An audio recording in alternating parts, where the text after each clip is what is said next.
आरक्षणाला विरोध केलेलाच नाही, कोणीच केला नाही. ना काँग्रेसने केला, ना तृणमूल काँग्रेसने केला, ना DMKने केला, ना समाजवादी पार्टीने केला, ना आमच्या शिवसेनेनं केला.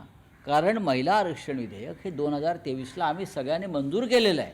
भाजपच्या नेत्यांनी भेटी घेतल्यानंतर चतुर्वेदी यांची भूमिका बदलली असं म्हणायचं? मला माहीत नाही, माझ्याकडे अशा गोष्टींविषयी माहिती नसते. आज देशभरामध्ये आंदोलन करणारे, निदर्शनं करणारे भाजप या बिलासाठी मूर्ख आहेत, मूर्ख आहेत ते.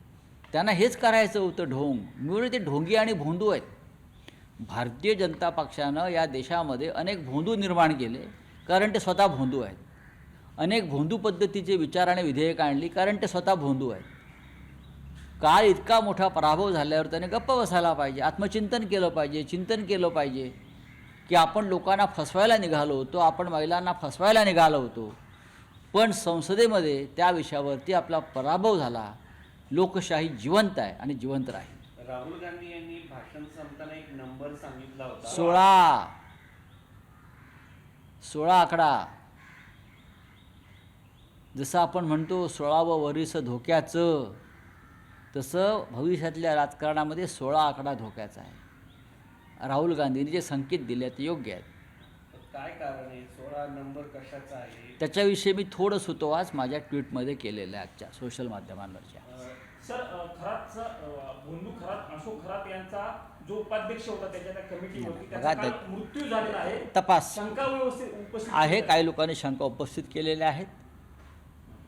पोलीस तपास करते, एवढंच मी सांगेन. चला. खरं तर त्यांचा प्रश्न वैयक्तिक असला तरी त्यांनी म्हटलं ऍक्सिस बँकेमध्ये देखील अशाच प्रकारे महिलांचं शोषण झालं होतं. धर्मांतराचं प्रकरण ऍक्सिस बँकेत असताना झालं होतं. मग त्यांनी पोलीस तक्रार का केली नाही? त्यांनी ताबडतोब त्या मुख्यमंत्र्यांच्या पत्नी होत्या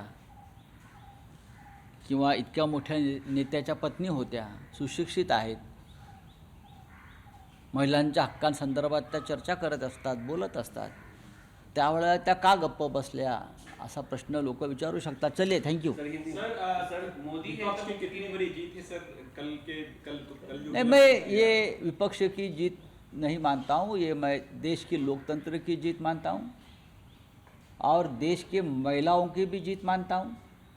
क्योंकि महिलाओं के नाम पर जो लोकतंत्र में ठगी चल रही थी बीजेपी की,